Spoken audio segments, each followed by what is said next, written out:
I am Dr. W. Vigandare from Kamlanidhi Mahavidyalaya, Nagpur. Today we are going to discuss the magnetic properties of complexes, and today we are in today's presentation we are discussing the that is the measurement of magnetic susceptibility by using the gauge method, and this is important method to know the magnetic susceptibility. And after that we are going to discuss the spin only formula, how the relation between the magnetic moment and the spin only formula, that is that formula derivation of the equation. And after that we are going to discuss the important part, that is the magnetic properties of octahedral complexes and also tetrahedral complexes from D1 to D10 systems. And as we have discussed the concept of magnetic behavior, that is magnetic permeability, magnetic susceptibility, and what is magnetic moment. And after that also paramagnetism, dimagnetism, ferromagnetism and antiferromagnetism.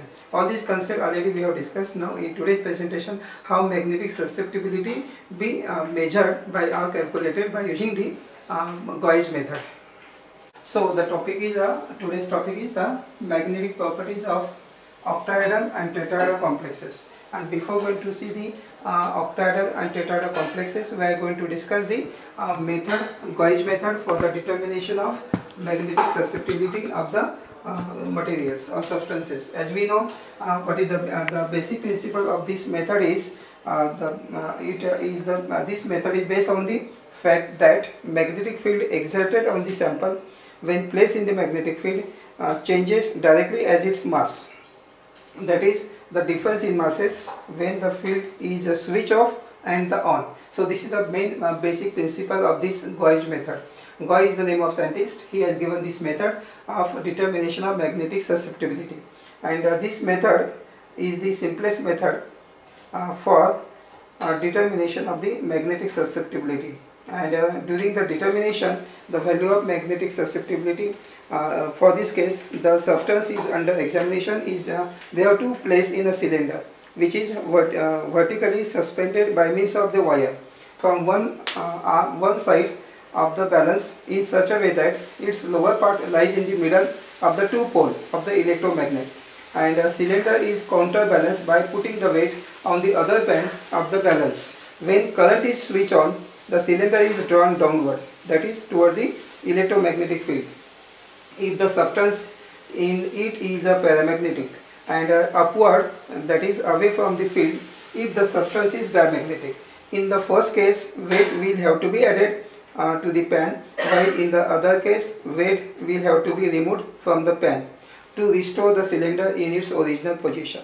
So this is shown here, the balance, and here in this balance, this is the this is the cylinder. Here we have to put the sample, and here is a magnet on both the side. So it is now this substance, if it is paramagnetic, attracted toward this. So here we have to balance, here we have to put the weight. So this is the balance which is known as the gauge balance, and this substance we have to keep here. These are the magnets. So weight to be added when it is paramagnetic, when it to be removed from the pan from the other side if it is a diamagnet. So depending upon the material, it is possible by using this method the magnetic susceptibility can be measured. So this is the method, and by using this also, as we know, here this method also include they have given the formula to determine the susceptibility. So delta M is the change in mass in either case.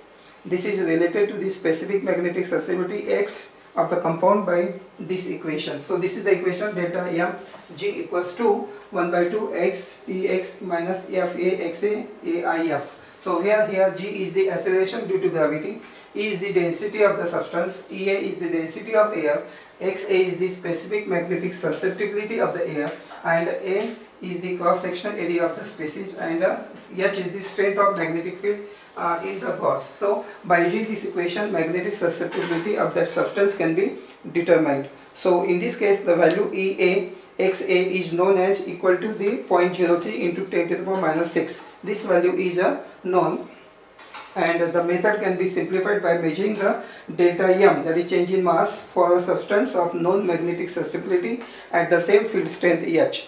Water is generally taken as standard substance for this purpose. So water can be used as a standard substance, and another formula is also there, that is delta m upon delta ms standard substance equals to Ex minus Ea xa upon Es xs minus Ea xa. So in this case delta ms is the change in weight on the pan when standard substance water is taken in the cylinder. Es and xs are the density and specific magnetic susceptibility of the standard substance water, and in this way, by using the equation, the magnetic susceptibility by using this method can be determined. So this is one method to determine the susceptibility value of the magnetic substance by using gauge method and gauge balance. Now there is one relationship between the spin only formula and orbital contribution of magnetic moment. So in this case we obtain important relation, and in this case both the spin and orbital motion of the electrons are sources of magnetic moment, and the total magnetic moment of the material is then made up of two components, that is spin and orbital contribution. Both these contributions are due to the presence of unpaired electron.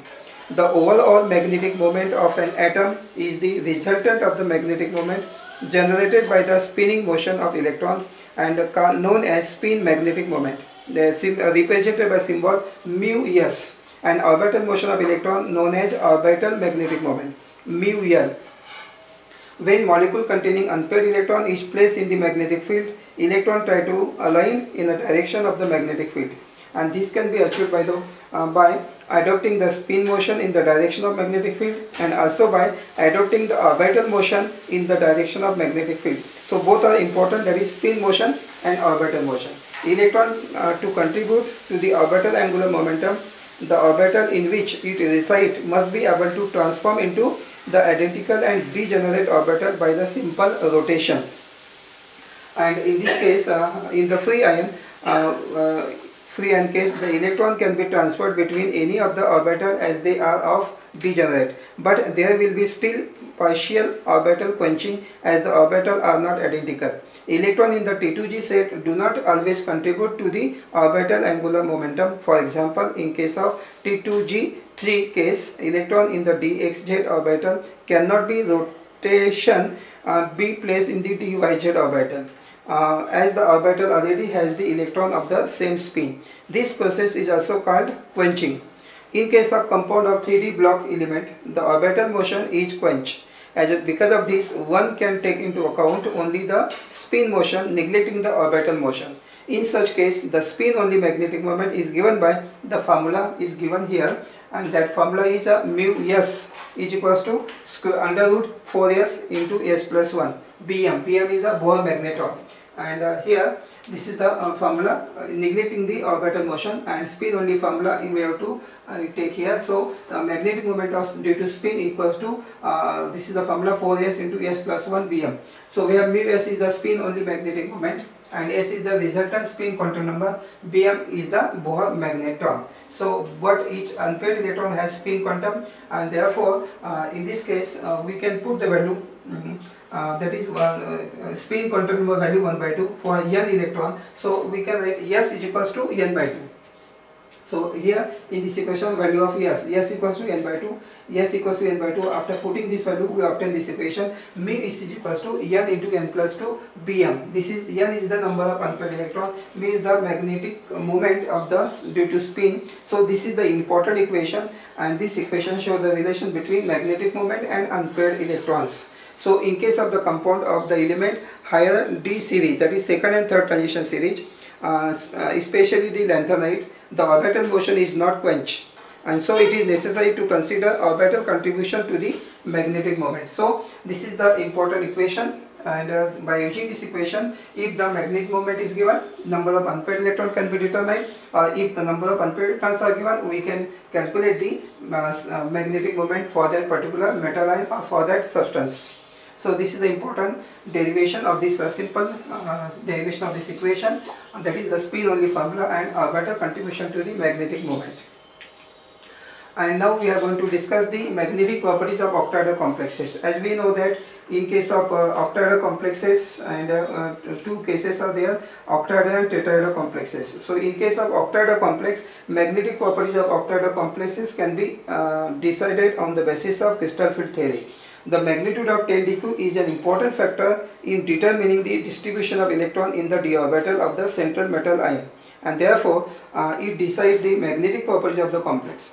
Paramagnetism or dimagnetism depends on the unpaired or the paired electron in the complexes. Consider now here we are considering the distribution of the electron in the d orbital. In case of octahedral ligand field, 1, 2, 3 electron in the d orbital, and naturally the lower energy orbital in this case that is more stable, that is T2g orbital, which with their spin are parallel, and this is true whether strength of the crystal field is weak or strong. This is according to the Hund's rule of maximum multiplicity. Complexes with D1, D2, D3 metal ion are paramagnetic. For ion with 8, 9 and 10 d electron, there is only one possible way in which the orbital may be occupied to give the lowest energy. The D8 ion has 2 unpaired electrons, D9 has 1 unpaired electron, D10 has none, that is no any unpaired electron according to the Hund's rule. Ion with the 8, 9 and 10 electrons are nickel 2 plus, Cu2 plus and zinc 2 plus respectively. Magnetic field produced by the unpaired electron is due to the their spin and orbital motion surrounding the ligand, and therefore quench the orbital motion of the d electron, and magnetic moment of the complex of the first ionization metal is almost due to the spin component. Therefore, magnetic moment of complexes calculated by the spin on the formula, that is, we have know mu is equals to n into n plus 2 bm, and so this is by using that equation. So we have mu is the magnetic moment in Bohr magneton, and n is the number of unpaired electron. So mu will be 1.73, 2.83. So these are the values for corresponding to the number of unpaired electron.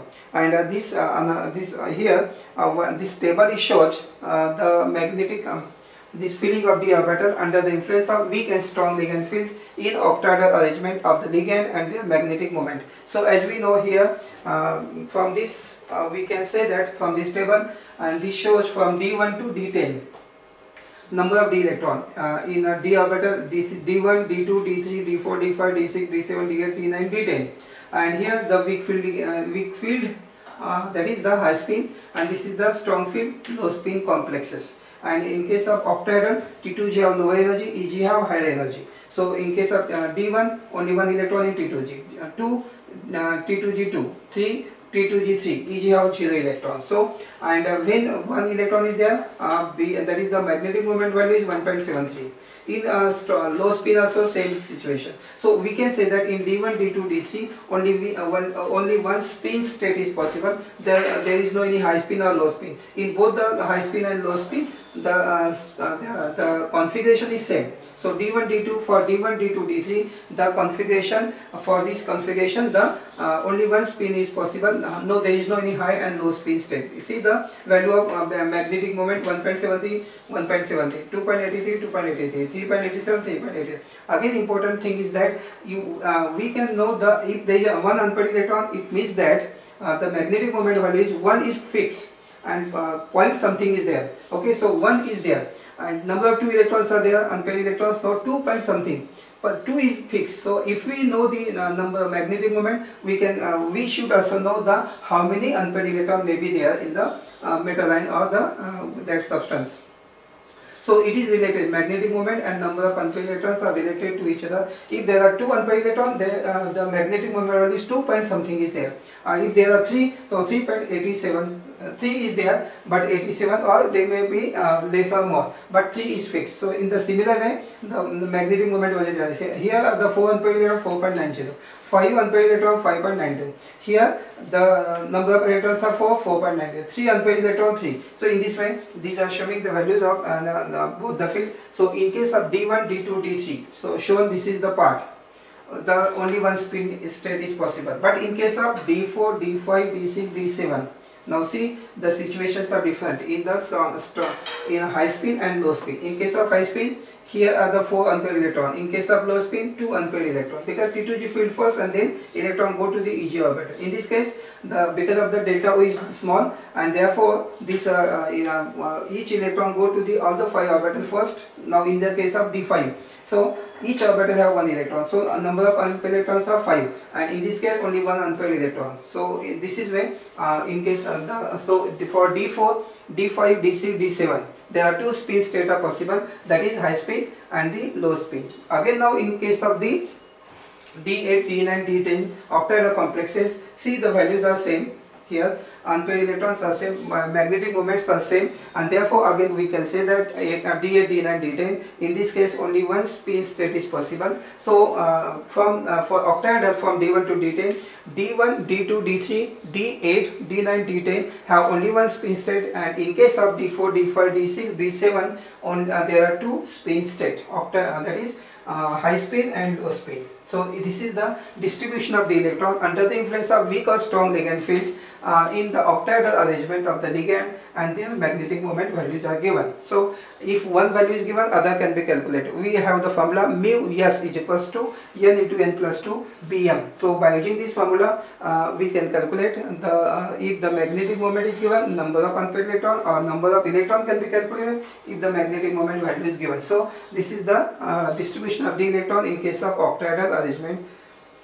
And next is the tetrahedral complexes. In case of tetrahedral complexes, now T2G and EG orbital have lower energy and T2G have higher energy. For D1 to D9, D10 is there. So in case of D1, situation is same. In case of D2 also is there, and this is the distribution of d electron in case of tetrahedral complexes. And only remember that in case of tetrahedral, EG having lower energy and T2G having higher energy in weak field and strong field ligand. So metal ion in the tetrahedral field may be treated by the same procedure as discussed in the octahedral complexes. In case of tetrahedral, it is found that for the D1, D2, D7, D8, D9 configuration, only 1 spin state is possible. But in case of D3, D4, D5 and D6, the configuration both high spin as well as low spin state are possible.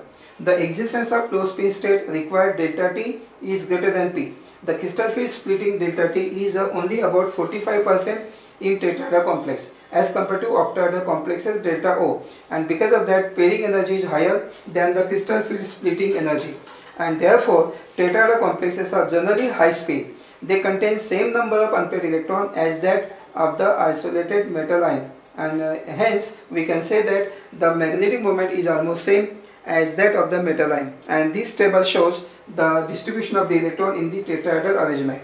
Tetrahedral complexes are generally high spin even when strong field ligands are present.